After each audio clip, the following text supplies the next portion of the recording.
There's been a trend going on lately, or at least it's been noticed by the public, but I'm sure it's been going on for decades. And it's how quickly NFL players are being discarded after suffering injuries. But overall, professional athletes push themselves to their limits, to the point where we're risking their bodies and their health just for the sake of their careers. They train for hours every day, compete in intense games and matches, and often endure injuries that can have long-term consequences. Even when athletes are successful in their careers and achieve financial stability, the physical and mental toll of their careers can be immense. A recent example of this is Byron Jones, a former NFL cornerback for Dallas Cowboys and Miami Dolphins. And he had really good careers with the Cowboys, signed a big contract with the Dolphins. He gained a lot of attention after the 2015 scouting combine, where he set the world record for the longest broad jump at 12 feet and inches. I remember seeing that in almost disbelief, the fact that he didn't even look human. He almost looked like he was flying. And like I said, he had a decent career. However, his success on the field came at a significant cost, as he suffered injuries that had left him unable to run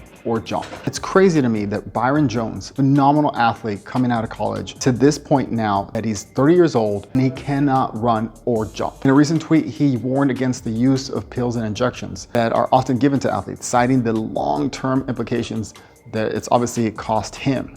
Another former player, Chris Margos, who played for the Philadelphia Eagles at safety, also suffered significant injuries during his career. And similar to Byron, Chris's long-term health was not considered by the team doctors who pushed him to play, even with those injuries leading to a shortened career and more than likely health issues just like Byron. And guess what? He was recently awarded a $43.5 million in medical expenses by the NFL because of the doctor's mistakes. But these recent cases of Byron Jones and Chris Margos show us that even when the athletes are financially compensated for their injuries, it does not negate the physical and emotional burden that they carry because of this. The NFL must prioritize their health for long-term approach, but because it's a business, they want the best players to be available right then and there, or if not, push them out there risking long-term injury. You may not be a professional athlete, but if you could take preventative measures to keep you healthy long-term, why not? If a doctor has you on medications for blood pressure, cholesterol, diabetes,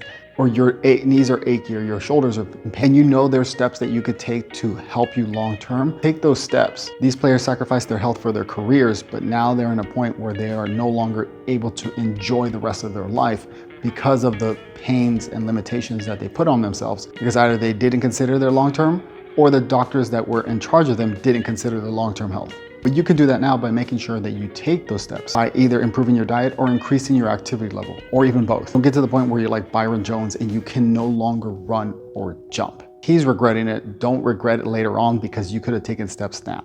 And if you need help with getting your activity going, then watch this video to get you on the right track.